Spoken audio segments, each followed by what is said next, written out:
Hello students, class 10th की physics में हमारा जो आज का टॉपिक है पार्ट 4 में वो है विद्युत चुंबकीय फ्लक्स। लास्ट टाइम में मैंने आपको थोड़ा चुंबकीय फ्लक्स का इंट्रोडक्शन दिया था। और चुंबकीय फ्लक्स आपका क्या था कि किसी भी चुंबक के सामने, यानी चुंबक से जितनी चुंबकीय बल रेखाएं निकलती हैं, यदि हम उसके रास्ते में एक तल को रख दें, कोई भी तल, कोई भी आपका क्षेत्रफल, कुछ भी ऐसा हो सकता है, तो चुंबकीय बल रेखाएं रुकती नहीं है किसी भी तल के द्वारा, वह उसको भेद करके आगे निकल जाते हैं। जैसा मैंने पिछले जो लास्ट हमारी क्लास चली थी उसमें मैंने बातें बताई थी। तो किसी भी तल में से जितनी चुंबकीय क्षेत्र उसमें जब गुजरता है तो चुंबकीय क्षेत्र कैसा होता है, बल रेखाओं के रूप में होता है। तो किसी भी तल में से होकर गुजरने वाली चुंबकीय बल रेखाओं की संख्या को उस तल से बद्ध चुंबकीय फ्लक्स कहते हैं। ठीक, किसी भी तल में से जितनी चुंबकीय बल रेखाएं गुजर रही हैं उसे उस तल से बद्ध चुंबकीय फ्लक्स कहते हैं। मैंने आपको पिछले कुछ उदाहरण बताए थे, जैसे कोई भी तल आप समझ सकते हैं। यहाँ पे ऐसा कुछ है नहीं आपको दिखाने के लिए। जैसे माना आप ही देखिए कि जैसे ये तल है, माना ये मैंने आपको एक ये आप ये तल देखिए मिस्टर, इस तरह से कागज़ का मैंने एक वो बना दिया रेक्टेंगल, और ये है। तो इसको हमने किसी चुंबक के रास्ते में ऐसे रख दिया, और यहाँ पे कोई एक चुंबक रखा हुआ है, इधर एक चुंबक है, और हमने इस तल को रास्ते में ऐसे खड़ा कर दिया इसको। तो जो चुंबकीय बल रेखाएं हैं वो इससे गुजर करके इधर इसको भेद करके इधर आएंगी। चुंबकीय बल रेखाएं किसी माध्यम से रुकती नहीं है, मतलब ऐसा नहीं कि आपने बीच में कोई दीवार खड़ी कर दी तो चुंबकीय बल रेखाएं रुकेंगी, उसको भेद करके निकलेंगी। तो इस तल में से जितनी चुंबकीय बल रेखाएं गुजर रही हैं उस गुजरने वाली चुंबकीय बल रेखाओं की संख्या को इस तल से बद्ध चुंबकीय फ्लक्स कहते हैं। समझ गए होंगे। तो चुंबकीय फ्लक्स क्या हुआ, फिर बता देता हूँ। किसी भी तल में से होकर गुजरने वाली चुंबकीय बल रेखाओं की संख्या को उस तल से बद्ध चुंबकीय फ्लक्स कहते हैं। ठीक, तो अब इसी को हम लिखते हैं। तो आपका जो टॉपिक है चुंबकीय फ्लक्स, इसको आप ढंग से समझिए। फिर इसके बाद आगे आगे जैसा आप समझेंगे, तो ये जो शुरू से चुंबकीय फ्लक्स अगर आप समझते चले गए तो आगे के जो मैं टॉपिक पढ़ाऊँगा उसमें आपको दिक्कत नहीं आएगी। तो देखिए, अगला टॉपिक आपका है चुंबकीय फ्लक्स। तो इसे लिखते हैं चुंबकीय फ्लक्स। बहुत आसान है, मैं आपको कई बार ये समझा चुका हूँ, पिछली क्लास में मैंने आपको बताया था ये। तो चुंबकीय फ्लक्स क्या होता है, जब किसी तल को, मैं थोड़ा सा चित्र बना देता हूँ पहले। इस तरह से हम एक मैग्नेट बनाते हैं, मैग्नेट के दो पोल बनाते हैं। एक आपका होता है एन पोल और एक आपका होता है एस पोल। इस तरीके से एन पोल और ये हो गया एस पोल। ठीक, और इसके बीच में हमने कोई तल रख दिया, तो हम तल को इस प्रकार से दिखाते हैं। इसमें ये हमने कोई तल रख दिया, ये तल रख दिया। ठीक, और इस तल में अब जितनी भी चुंबकीय बल रेखाएं गुजरेंगी अब इस तल में से होकर गुजरेंगी। वो चुंबकीय बल रेखाएं एन से एस की ओर निकलती हैं, इस तरीके से ये। तो इस तल में से जितनी चुंबकीय बल रेखाएं गुजरेंगी उन चुंबकीय बल रेखाओं की संख्या को इस तल से बद्ध चुंबकीय फ्लक्स कहते हैं। अब देखिए चुंबकीय फ्लक्स की परिभाषा क्या बनी। जब किसी तल को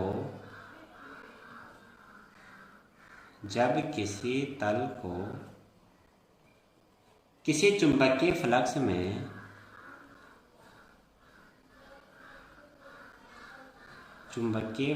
में रखा जाता है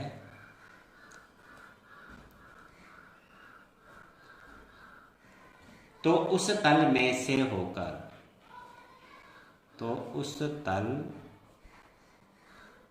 से होकर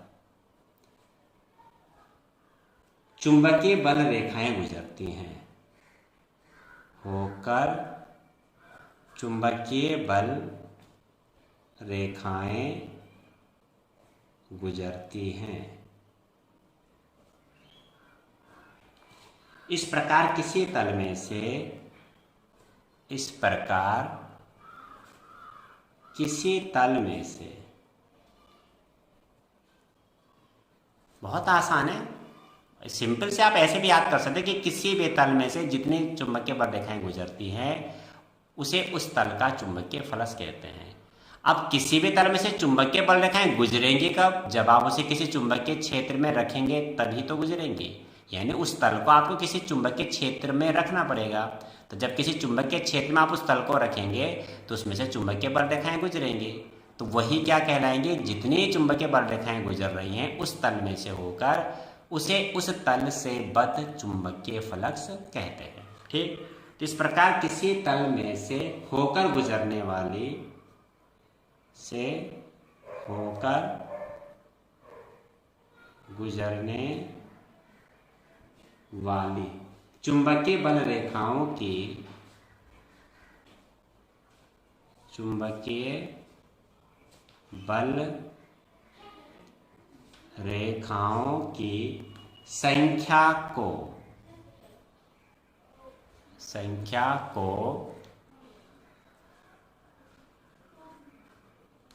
उस तल का चुंबकीय फ्लक्स को उस तल से बद्ध,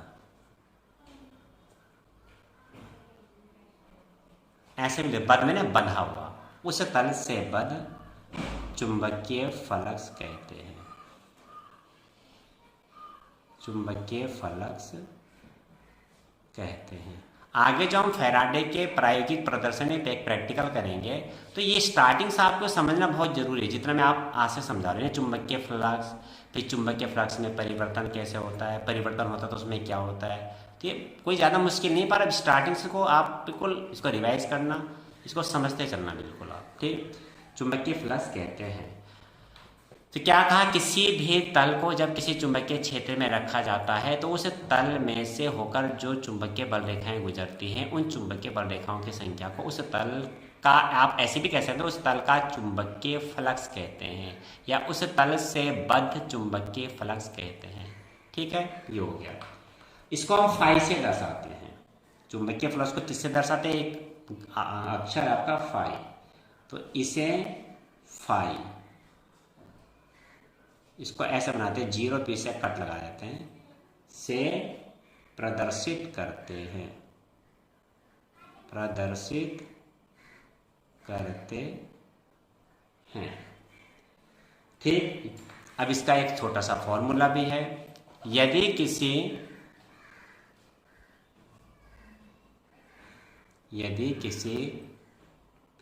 तल का क्षेत्रफल, यानी जिस तल को हमने चुंबकीय क्षेत्र के बीच में रखा है उसका क्षेत्रफल क्या है? ए। यदि किसी तल का क्षेत्रफल ए हो तथा इस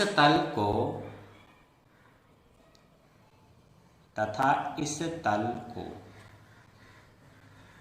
क्या करना है? बी वेबर प्रति मीटर, ये चुंबकीय क्षेत्र की तीव्रता है, बी वेबर प्रति मीटर स्क्वायर, ये उसका क्या है? मात्रा है, किसका? चुंबकीय क्षेत्र की तीव्रता का। पहले भी लिखाया था मैं, बी वेबर प्रति मीटर स्क्वायर में रखा जाता है, में रखा जाता है। तो इस तल का चुंबकीय फ्लक्स, तो इस तल का चुंबकीय फ्लक्स क्या होगा? फाई बराबर ये चुंबकीय क्षेत्र की तीव्रता और ये उसका क्षेत्रफल, और इसका मात्रा क्या हो गया आपका? वेबर, न्यूटन प्रति एम्पियर मीटर। ठीक है, न्यूटन प्रति एम्पियर मीटर, न्यूटन प्रति एम्पियर मीटर या वेबर, ये इसका मात्रक हो गया। याद रखना, बहुत कम प्रयोग में होता है, याद भी कम रहता है। तो बहुत सिंपल है, सबको समझ में आ गया होगा, ये कोई ऐसा बड़ा मुश्किल नहीं है। सीधे सीधे लिखने में तो देखो काफ़ी बड़ा आया है, पूरा इसको डिटेल में समझाया है, लेकिन सीधे सीधे इतनी सी बात आप याद रखें कि जब किसी माने चुंबकीय क्षेत्र है, ये एन पोल है, ये मेरा एस पोल है, दो हाथ है, ये एन पोल और एस पोल है। और इनके बीच में अब यहाँ से चुंबकीय बल रेखाएं लगातार निकल रही हैं। अगर ये एन है तो एन से एस क्यों निकल रही है, ऐसे करके चुंबकीय बल रेखाएं दिखती तो नहीं, लेकिन चुंबकीय क्षेत्र होता है ना। और इनके बीच में हमने कोई एक तल रख दिया, इसके बीच में हमने कोई माने एक तल रख दिया। अब ऐसा कोई है नहीं जो रख के दिखाया ऐसे यहाँ पे। अब मैंने जैसे भी एक कागज़ दिखाया था आपको, हमने एक तल रख दिया इसके बीच में, जैसे ये माना ये, तो ये हमने इसके बीच में ये तल रख दिया इस तरीके से, ये अब ये हो गया, ठीक है। ये तल इनके बीच में ये रख दिया हमने तल, और ये चुंबकीय क्षेत्र है, ठीक। अब इसमें से चुंबकीय बल रेखाएं निकल रही हैं, अब वो इस कागज को भेद करके इधर से इधर आ रही हैं। तो जितनी भी चुंबकीय बल रेखाएं इस तल में से गुजर रही हैं, उसे इस तल से बद्ध चुंबकीय फ्लक्स कहेंगे। तो बहुत सिंपल, आपको याद भी हो गया होगा मेरे ख्याल से, कि किसी भी तल में से होकर गुजरने वाली चुंबकीय बल रेखाओं की संख्या को उस तल से बद्ध चुंबकीय फ्लक्स कहते हैं। अब अगला जो टॉपिक आपका है वो है चुंबकीय बल रेखाओं, चुंबकीय फ्लक्स में परिवर्तन। अब माना ये तल ऐसे रखा हुआ है, ठीक, ये तल हमने ऐसे रखा हुआ है, और ये चुंबकीय क्षेत्र है, ये दो हाथ आप इसे में चुंबक समझिए, अरे चुंबकीय क्षेत्र है, और ये तल रखा हुआ है। तो ये समझ लो कि माइनस में से इस समय निकल रहे हैं 1000 चुंबकीय बल रेखाएं संख्या निकल रही हैं। यहाँ से 1000 चुंबकीय बल रेखाएं निकल रही हैं, 1000, ठीक है। अब हमने ऐसे रखा हुआ है तो 1000 निकल रही है, तो 1000 ही निकलते रहेंगे, उसमें कोई चेंज तो आने वाला है नहीं। अब हमें इसमें चेंज करना है, हमें इसमें चेंज करना है कि बल रेखाओं की संख्या में कमी भी हो और वृद्धि भी हो। तो अब चुंबक को हम प्रबल और दुर्बल तो एकदम से कर नहीं सकते, तो अब परिवर्तन कैसे करेंगे?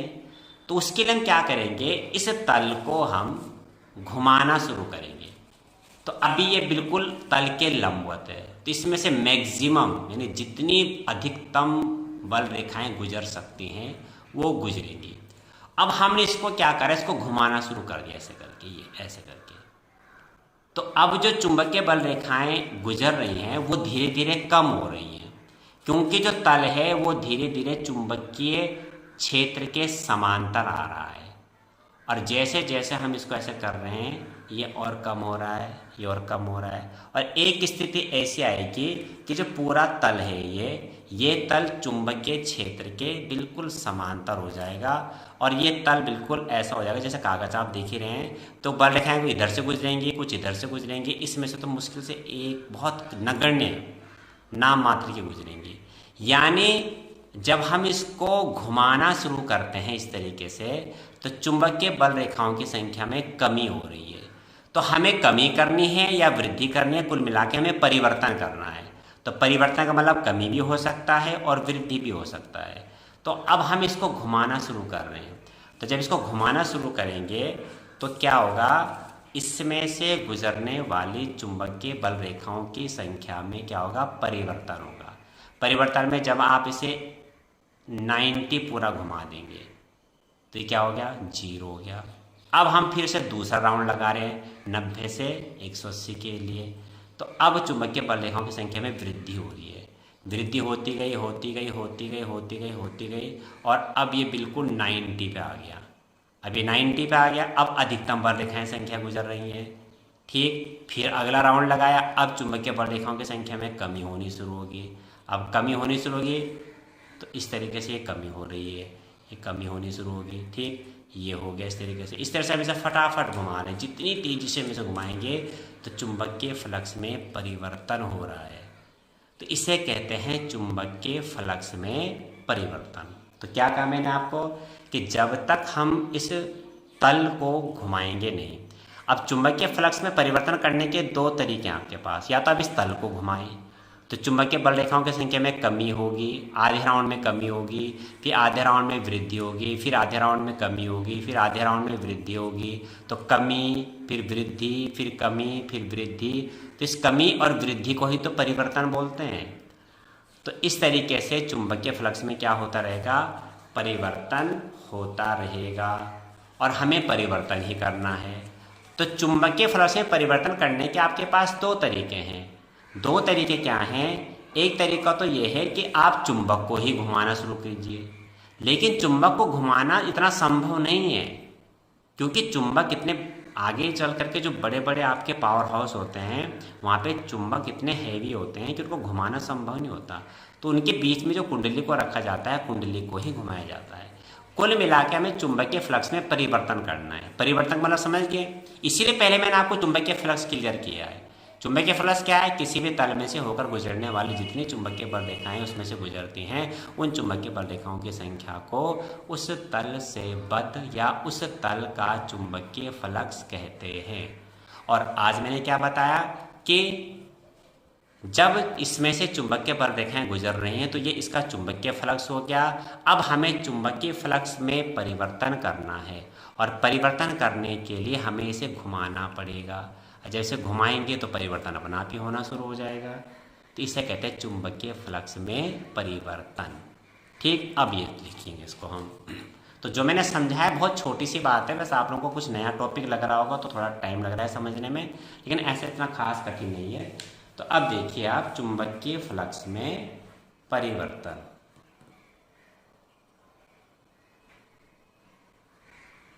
चुंबकीय फ्लक्स में परिवर्तन। ठीक, तो बहुत आसान है। जब किसी तल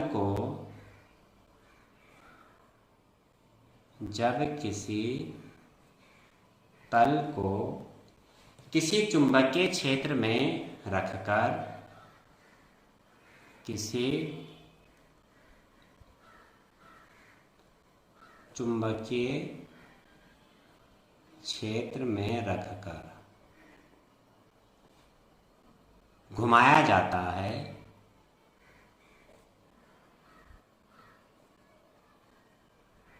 तो उस तल में से होकर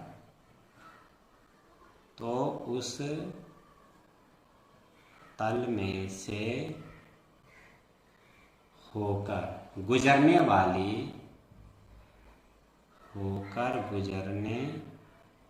वाली चुंबकीय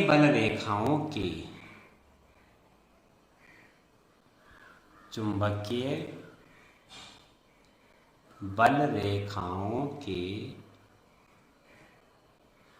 संख्या में क्या होती है? कमी होती है, कमी या वृद्धि होती है। इस प्रकार किसी तल में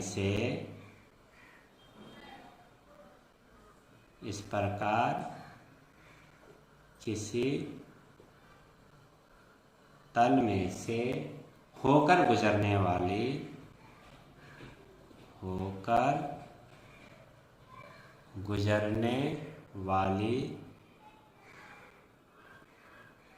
चुंबकीय बल रेखाओं की संख्या में, चुंबकीय बल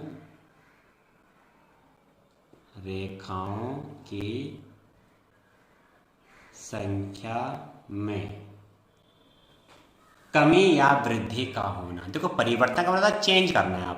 आपने चुंबकीय बल रेखाओं की संख्या में चेंज करना है। चेंज का मतलब या तो इन्हें कम करो या ज़्यादा करो, चेंज हो जाएगा।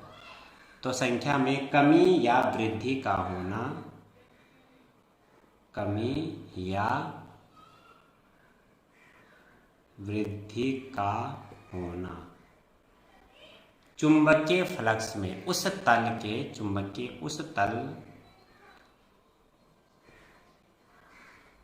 का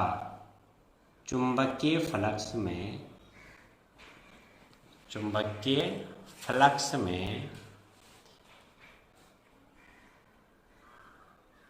फ्लक्स में परिवर्तन कहलाता है। परिवर्तन कहलाता है। तो कोई ऐसा मुश्किल टॉपिक नहीं है, बहुत आसान है। आप एक लाइन में समझ सकते हैं, चुंबकीय फ्लक्स और चुंबकीय फ्लक्स में परिवर्तन।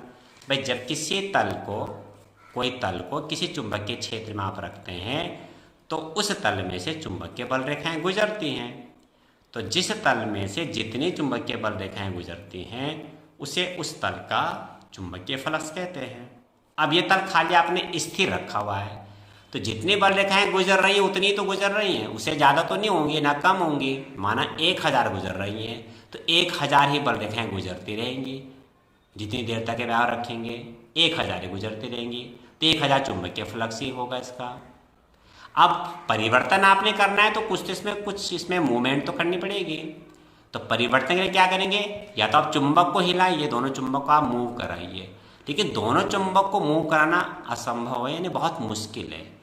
हमारे लिए आसान क्या है, हम इसको ही जो घुमाना शुरू कर दें। अब इसमें से 1000 गुजर रहे हैं, जैसे जैसे हमने घुमाना शुरू करें अब कम गुजरेंगी, ये कम गुजरेंगी, ये कम गुजरेंगी, ये हो गया। अब तो बिल्कुल भी नहीं गुजरेंगे। जब ये चुंबकीय क्षेत्र के समांतर हो गया तल, तो अब चुंबकीय बल रेखाएं बहुत कम गुजरेंगी। तो 90 डिग्री पर ये कम गुजरेंगी, फिर अब वृद्धि शुरू होगी। अब चुंबकीय बल रेखाएं ज़्यादा गुजरेंगी, ज़्यादा और ज़्यादा और ज़्यादा और ज़्यादा और ज़्यादा, और जैसे ये इसके लंबवत आ जाएगा चुंबकीय क्षेत्र के, चुंबकीय बल रेखाएं अधिकतम गुजरेंगी। अब ये न्यूनतम की ओर जा रहा है और ये 0, अब ये अधिकतम की ओर जा रहा है और ये मैक्सिमम बिल्कुल। तो इस तरह से घुमाते, जितनी जल्दी आप घुमाते रहेंगे उसको, उतनी ही शीघ्रता से चुंबकीय फ्लक्स में परिवर्तन होता रहेगा। और आगे आप मोटर का सिद्धांत, जनरेटर का सिद्धांत पढ़ेंगे तो उसमें यही चीज़ सब आने वाली है। तो बहुत सिंपल है, दोनों चीज़ों को आप बिल्कुल दिमाग में बैठा लीजिए कि किसी भी तल में से जितनी चुंबकीय बल रेखाएं गुजरती हैं उसे उस तल का चुंबकीय फ्लक्स कहते हैं। और जब चुंबकीय फ्लक्स में परिवर्तन करना होता है तो हम कुंडली को घुमाते हैं। तो किसी तल को अगर घुमाया जाता है तो उसमें से होकर गुजरने वाले चुंबकीय फ्लक्स में परिवर्तन होता है, और इस प्रकार चुंबकीय बल रेखाओं की संख्या कमी होती है और वृद्धि होती है। कमी और वृद्धि का होना ही चुंबकीय फ्लक्स में परिवर्तन कहलाता है। तो आज मैं इतना ही करा रहा हूँ।